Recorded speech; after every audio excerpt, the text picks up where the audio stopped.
Disculpe, señora, pero su nombre no está en la lista. Por un momento, pensé que había escuchado mal.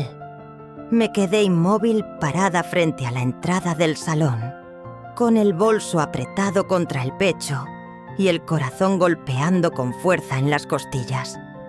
Llevaba más de 1 hora arreglándome. Había gastado lo poco que tenía en aquel vestido azul celeste, que tanto me recordabas a mi juventud, a cuando aún me sentía vista, escuchada, amada. Pero en ese instante, en la puerta de la recepción de la boda de mi propio hijo, me convertí en nadie. La joven de protocolo ni siquiera me miraba a los ojos. Movía la cabeza con una mezcla de incomodidad y lástima, como si yo fuera una intrusa que se había colado a una fiesta de ricos. A mi alrededor todo era luces, música, copas, tintineando. Una pareja se reía para sacar carcajadas mientras brindaba con champán. Nadie parecía darse cuenta de que yo, Matilde, la madre del novio, estaba siendo echada del lugar que yo misma había ayudado a pagar. Debe haber un error, dije esforzándome por mantener la voz firme. Soy la madre de Esteban. La chica parpadeó nerviosa y consultó su lista de nuevo. Lo siento, no me aparece. Me dijeron que si alguien no está en la lista no puede entrar. Lo siento mucho, quise reír. Una risa amarga hueca que casi se me atraganta en la garganta. No estoy en la lista. Yo que pagué la mitad del banquete. Yo que firmé los cheques para las flores, para los músicos, incluso para el vestido de novia. Me giré instintivamente buscando a mi hijo. Lo vi a lo lejos bajo un arco de luces blancas con el brazo rodeando a Claudia, su flamante esposa. Él reía. Su rostro irradiaba felicidad. Pero cuando me vio, cuando nuestras miradas se cruzaron, su sonrisa vaciló. Solo un segundo. Luego se giró como si no me hubiera reconocido. Como si yo fuera una invitada más. O peor, una extraña. Y entonces lo entendí. Él lo sabía. Él sabía que no estaba invitada a la recepción. Fue parte del plan. Fue decisión de los dos. Sentí cómo el aire se escapaba de mis pulmones. Di un paso atrás. La organizadora me ofreció una sonrisa condescendiente, como quien trata con una loca amable. Apreté los labios, di media vuelta y caminé hasta el coche, con el vestido arrastrando barro y los tacones clavándose en la tierra húmeda del jardín. Ni una lágrima, ni una palabra. Solo silencio. Un silencio tan espeso que me dolía más que cualquier grito. Volví a casa sola. La misma casa donde crié a Esteban, donde me desvelé, noche tras noche cuando tenía fiebre, donde cociné sus platos favoritos, aunque apenas me alcanzaba la pensión. La misma casa que hipotecamos juntos para pagar la universidad.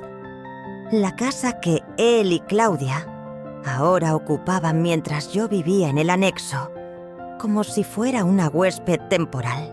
Me senté en la cocina aún con el vestido puesto. Mis manos temblaban, pero no de frío. Era rabia, era vergüenza. Era esa mezcla venenosa que solo siente una madre cuando descubre que ha sido traicionada por la sangre que llevó en su vientre. No entres, mamá. Será algo íntimo. Me había dicho Esteban días antes, esquivando el tema cuando le pregunté por la recepción.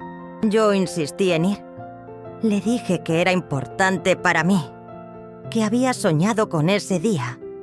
Él no me respondió. Me abrazó rápido y cambió de tema. Ahora lo entendía todo. No me querían allí. No querían que la madre viuda y sin clase, sin apellido ilustre, estropeara su imagen perfecta de boda soñada. Y sin embargo yo había sido el cimiento de todo. Yo había pagado. Yo había creído. Abrí el cajón de la cocina y saqué una carpeta vieja llena de recibos y contratos. Cada factura tenía mi nombre. Cada euro que salió de mis ahorros estaba allí, claro como el día. No me iban a silenciar con una sonrisa o con un vestido blanco. Porque el problema no fue no estar en la lista. El verdadero golpe fue darme cuenta de que ya no estaba en su vida. No dormí esa noche. Recorrí la casa en bata con las luces apagadas. Encendí una vela como solía hacer cuando Esteban era pequeño y teníamos cortes de luz. Me senté en su antigua habitación, esa donde colgaban todavía los pósters del Barça y las fotos de sus cumpleaños. Me pregunté cuándo había empezado a alejarse. ¿Fue cuando conoció a Claudia? ¿O fue mucho antes si yo no quise verlo? Las madres a veces somos ciegas por amor. Pero esa noche en el reflejo tenue del cristal vi a una mujer cansada y despierta.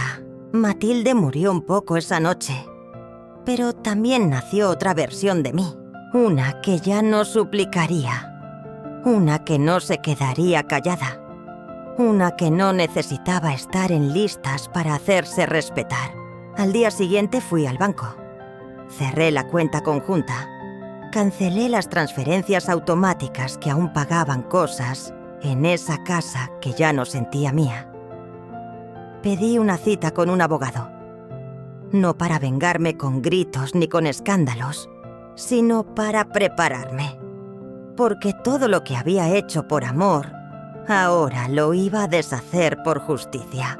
Y mientras el sol salía tímidamente entre las nubes, me prometí algo. Nunca más permitiría que me trataran como una sombra.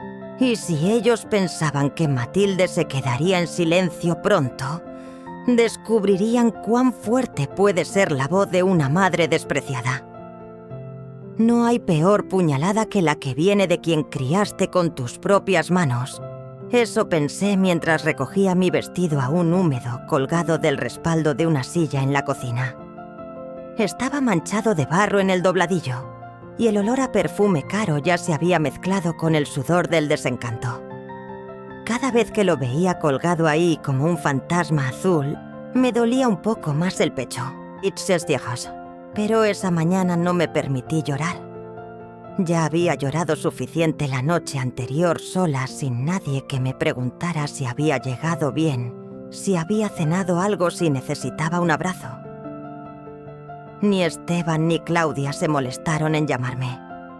Ninguno, ni siquiera un mensaje.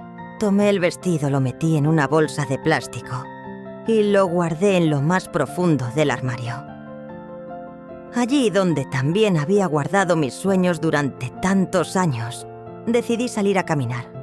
Necesitaba aire. El barrio estaba tan callado que hasta mis pasos sobre la acera parecían ruidosos. Pasé por delante de la panadería donde siempre compraba el pan para Esteban, cuando era niño. El dueño don Fermín me saludó con una sonrisa sin saber que llevaba una tormenta en el pecho. ¿Y qué, Matilde? Ya celebraron la boda de tu muchacho. Tragué saliva. Sí, muy bonita. Asentí sonriendo. Mentí como una cobarde. ¿Cómo le explicabas a un viejo panadero que me habían sacado como a una extraña del matrimonio que yo había financiado? Volví a casa, abrí el cajón del escritorio y tomé la carpeta de documentos que había revisado la noche anterior. Recibos de floristería, depósitos para el local, adelantos, para el fotógrafo, el catering. Todo firmado por mí. Cada hoja era una bofetada que yo misma me había dado por amor ciego. Esa misma tarde Esteban regresó a casa. Vivía en la parte principal, la que alguna vez compartimos, él, su padre y yo.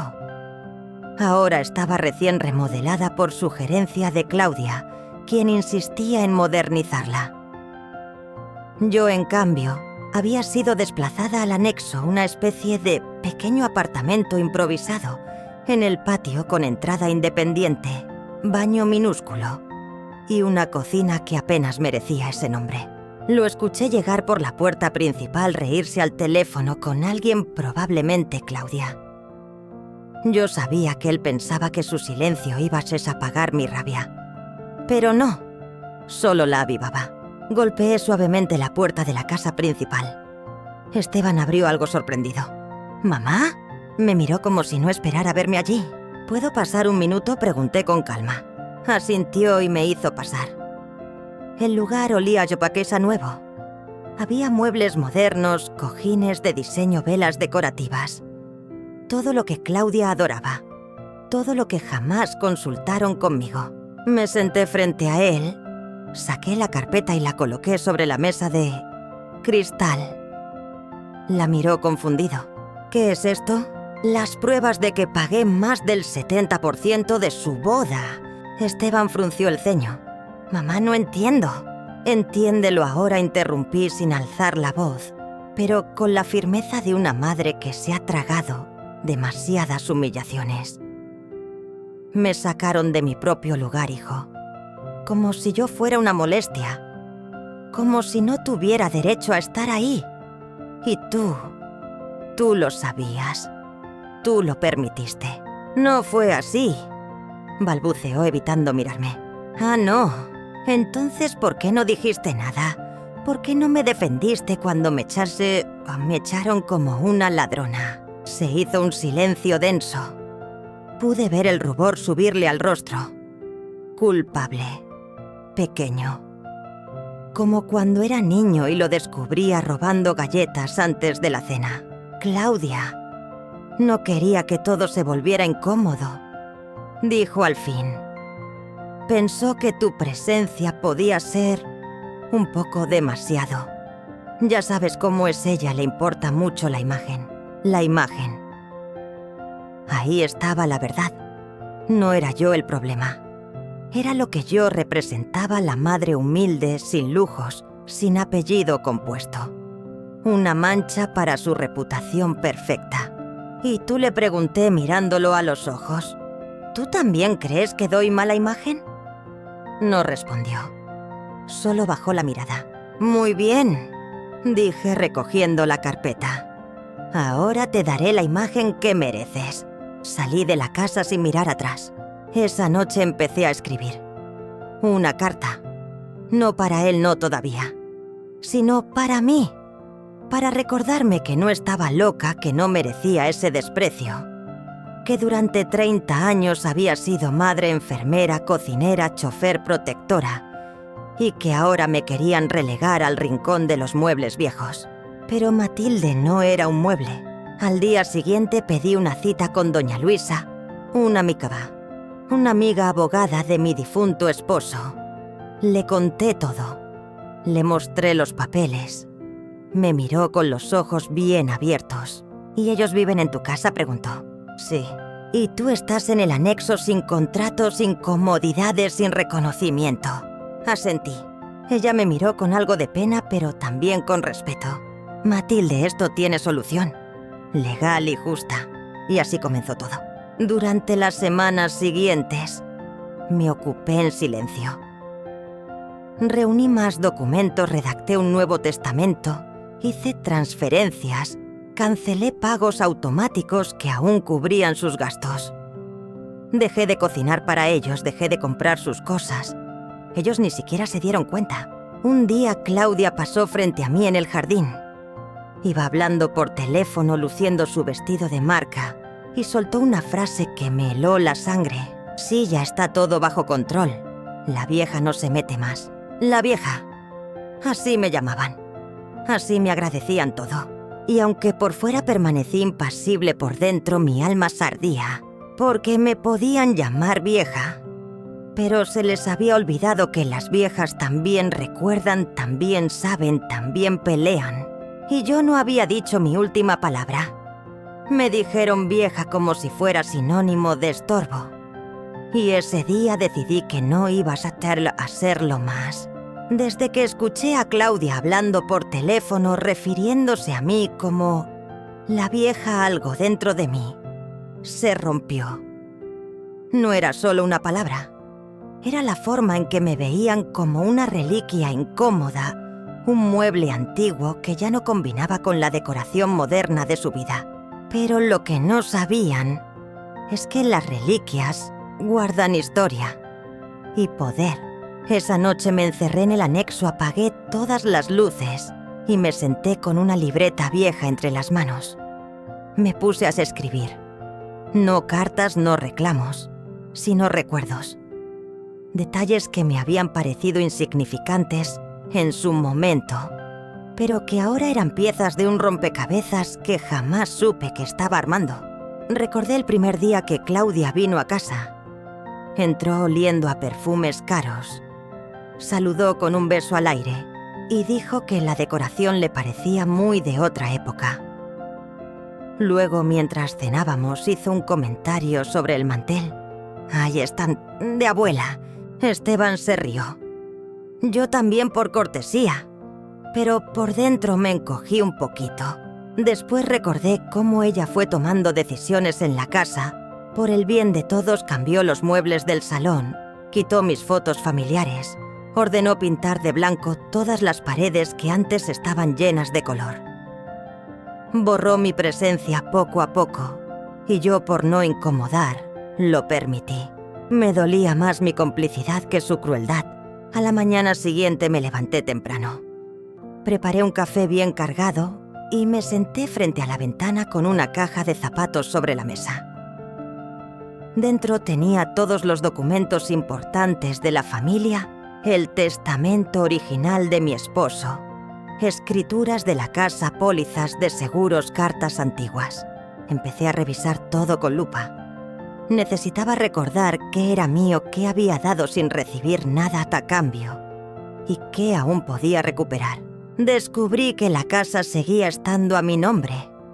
Nunca la transferí a Esteban, solo le di permiso verbal para vivir ahí cuando se comprometió.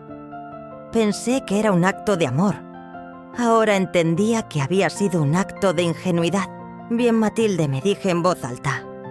«Es hora de despertar». Fui al despacho de doña Luisa esa misma tarde, con la caja bajo el brazo. Ella hojeó los papeles con atención sin interrumpirme, mientras le contaba todo. Cuando terminé, cerró la carpeta y me miró con una ceja levantada. «¿Quieres hacer esto, Matilde? ¿Estás segura?» «Nunca estuve más segura», respondí. Ella asintió. «Entonces vamos a proceder». En los días que siguieron empecé yo a hacer pequeños movimientos. Cambié los beneficiarios de mis cuentas, saqué parte de mis ahorros del banco y abrí una nueva cuenta personal. Cancelé el pago mensual que hacía para la cuota del coche de Esteban. Ya no me preocupaba si se quedaba sin gasolina. También retiré el permiso que les daba acceso al garaje, donde guardaba mis cosas. Todo en silencio. Nada de confrontaciones, solo acciones. Pero lo más importante fue lo que hice una tarde, mientras Esteban y Claudia estaban en el trabajo. Entré a la casa principal, usé mi llave, porque sí, aún tenía una, y recorrí cada habitación como si fuera la última vez. Tomé lo que era mío, un marco con una foto de Esteban de niño, la mantita tejida por mi madre que habían relegado a un rincón, mis libros de recetas, un pequeño joyero que Claudia había guardado en el armario porque no combinaba con el estilo minimalista. Al salir dejé todo como estaba, impecable, silencioso, excepto por una nota escrita de mi puño y letra pegada con cinta al espejo del pasillo. Las cosas que uno deja olvidadas a veces regresan con más fuerza. M. Una semana después, recibí una llamada inesperada. Era Esteban. «Mamá, ¿podemos hablar? ¿Sobre qué? Sobre todo esto. Lo que estás haciendo. ¿Por qué?» Respiré hondo. ¿Ahora te importa el por qué? No entiendo qué te hicimos para que nos pongas abogados y notas amenazantes. Soltó con voz de niño ofendido. Reí. Por primera vez en mucho tiempo, reí de verdad. Lo que me hiciste, Esteban, fue olvidarme. Tratarme como un mueble viejo. ¿Te parece poco? No era mi intención. Empezó. ¿Y qué sí era tu intención? Echarme poco a poco.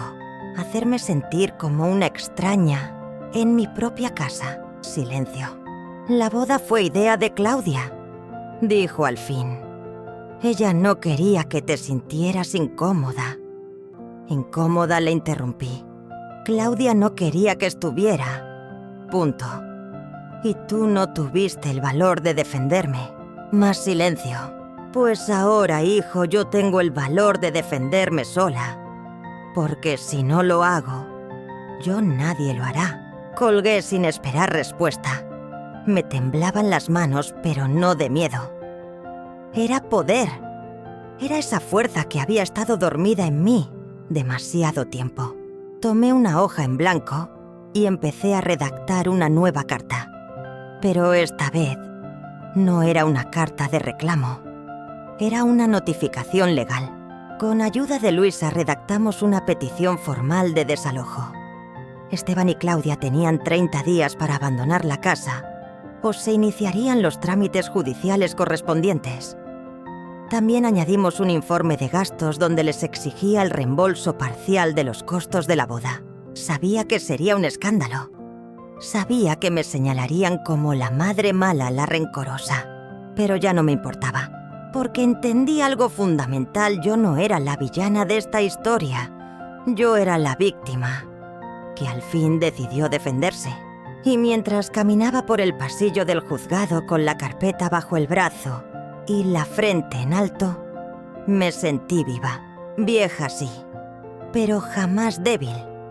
No hay justicia más poderosa que la de una madre que ha sido traicionada en silencio. Y yo ya no estaba dispuesta a seguir callando. La carta estaba lista. 4 páginas escritas con una mezcla de precisión legal y emoción contenida. Cada palabra fue pensada, medida, pulida, con rabia y dignidad. Era el documento más importante que había redactado en mi vida. Y no era solo un papel, era el reflejo de mi historia, de mi dolor y de mi despertar. Y el sobre lo sellé con manos firmes. Lo dejé en el buzón con acuse de recibo para que no quedara ninguna duda.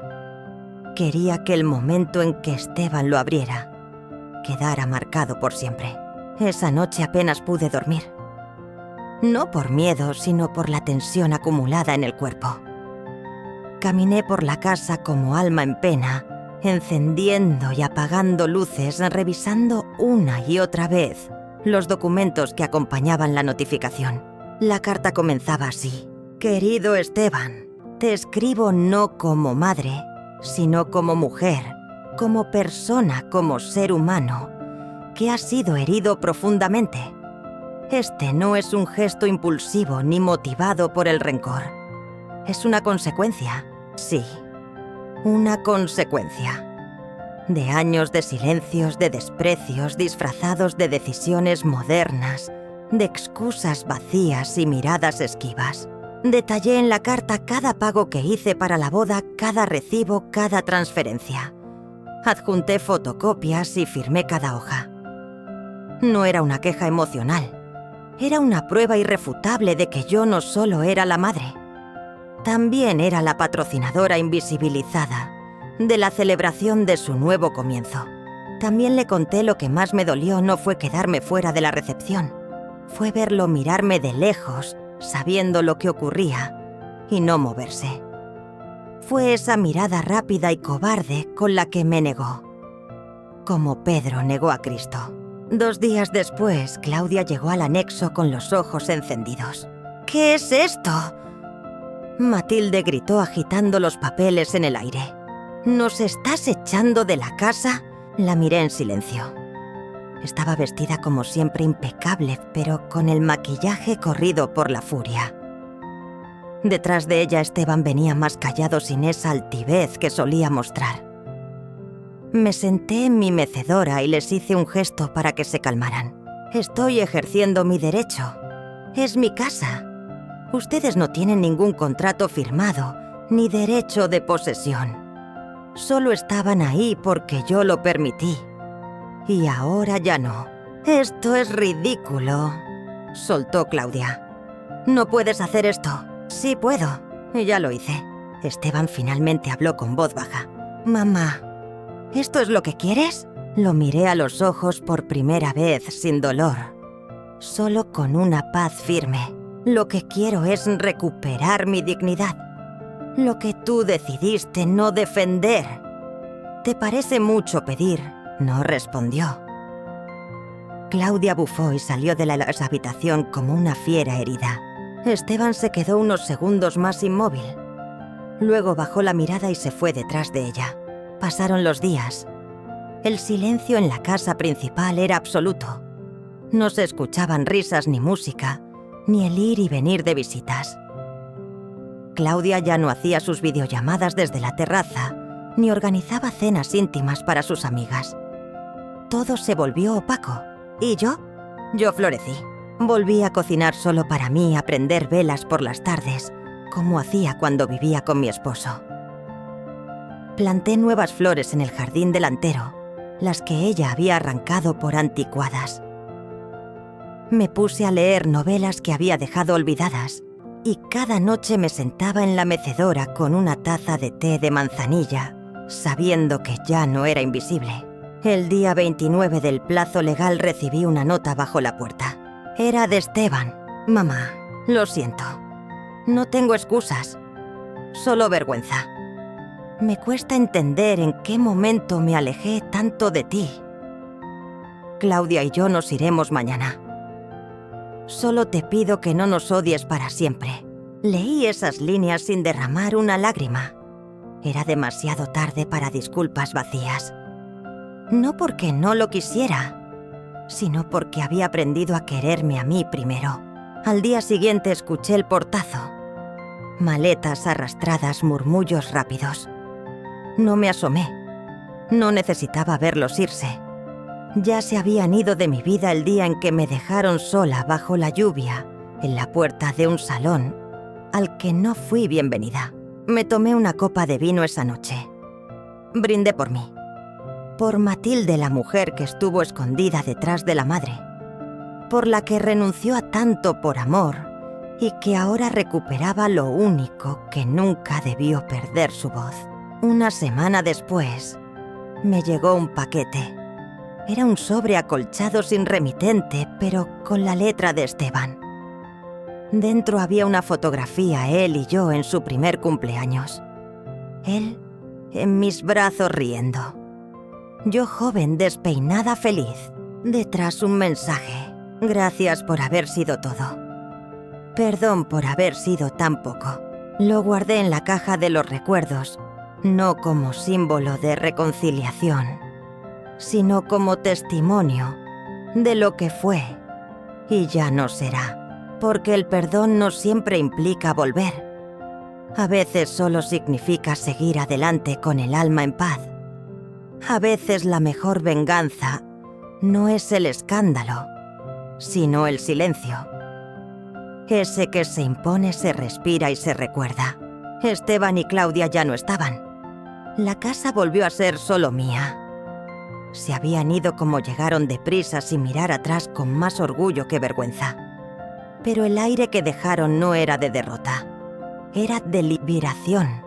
Nunca imaginé que a mi edad tendría que expulsar a mi propio hijo de la casa que construimos con su padre. Nunca imaginé tener que protegerme de quien alguna vez dormía en mi pecho. Pero la vida a veces tiene formas dolorosas de enseñarte a elegirte. Los primeros días después de su marcha fueron extraños. Silenciosos, sí, pero no vacíos. Por primera vez en años no había ruidos ajenos, ni puertas cerradas con desprecio, ni conversaciones a mis espaldas. Me dediqué a limpiar a fondo. No solo las habitaciones, sino los rincones de mi alma. Cada cajón que abría, cada objeto olvidado, cada fotografía desplazada, me contaba algo que había intentado no escuchar durante mucho tiempo, que yo llevaba años permitiendo que me borraran. Y ya no mal.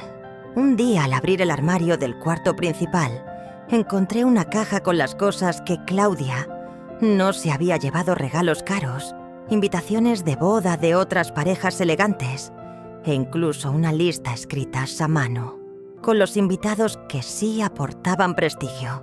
Busqué mi nombre.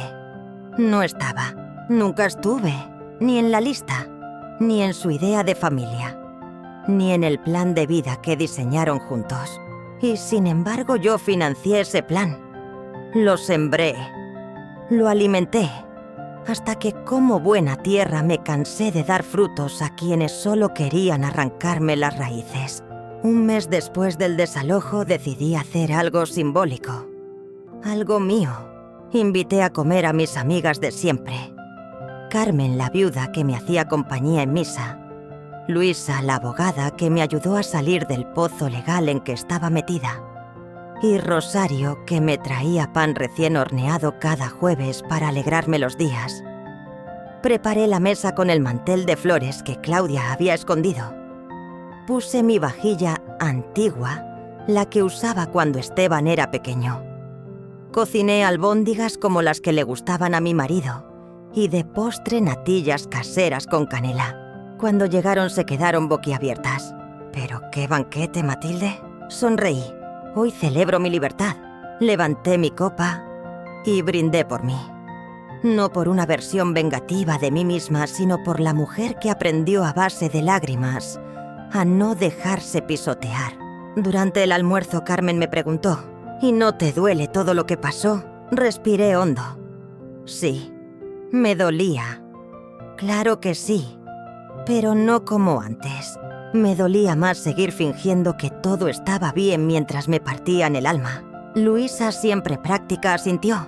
A veces la justicia no llega en tribunales, sino en decisiones firmes.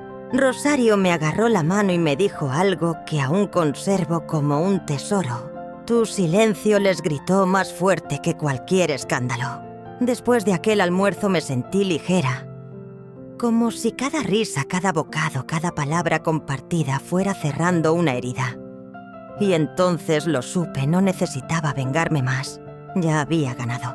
Claudia, con toda su soberbia, había perdido la casa que tanto remodeló. Esteban, con todo su silencio, había perdido la confianza de la única persona que jamás lo abandonó. Y yo, que por años fui invisible, me había vuelto imposible de ignorar. Un domingo por la tarde salí a dar un paseo por la plaza del pueblo. Me senté en un banco con mi bastón y una novela bajo el brazo. De pronto vi a una pareja joven que discutía frente a la heladería. Ella alzaba la voz, él agachaba la cabeza. Me recordaron a ellos, a Esteban y Claudia. Pensé en lo mucho que había cambiado mi forma de ver las relaciones.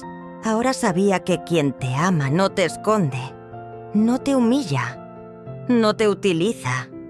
Y si lo hace, entonces no te merece. Días después recibí una carta certificada. Venía del despacho de un abogado en otra ciudad. Era un documento de renuncia. Esteban renunciaba a cualquier reclamo sobre la casa. Incluía una carta breve escrita y a mano. Sé que lo destruí todo. No sé si algún día puedas perdonarme, pero quería que supieras que me estoy yendo a otra ciudad y que no llevo nada de lo que no me pertenece. Gracias por haberme dado tanto. Perdón por no haber sabido valorarlo. Esteban. Guardé la carta en la misma caja donde atesoro las fotos de cuando era niño. No porque quiera recordarlo con dolor, sino porque todo lo que duele también enseña. Hoy mi casa huele a eucalipto y pan recién hecho. Hay plantas en todas las ventanas y libros en cada mesa. Ya no hay pasos lejanos de alguien que me ignora, ni cuchicheos entre paredes. Solo estoy yo, Matilde, la mujer, la madre, la sobreviviente. Hace unos días abrí una nueva cuenta en Facebook. Subí una foto mía con el jardín de fondo y una sonrisa amplia, de esas que no se fingen. En la descripción puse una frase que ahora me representa. Me llamo Matilde. No fui a la recepción de la boda de mi hijo, pero organicé el banquete de mi renacimiento. Y curiosamente esa publicación se llenó de corazones y comentarios. Mujeres mayores, jóvenes, abuelas, hijas, todas compartiendo historias parecidas, sintiéndose vistas. Porque al final entendí que mi historia no era solo mía, era la de muchas. Y si alguien me pregunta si me arrepiento, les contesto con la frente en alto. Sí, me arrepiento, pero de haberme callado tanto tiempo,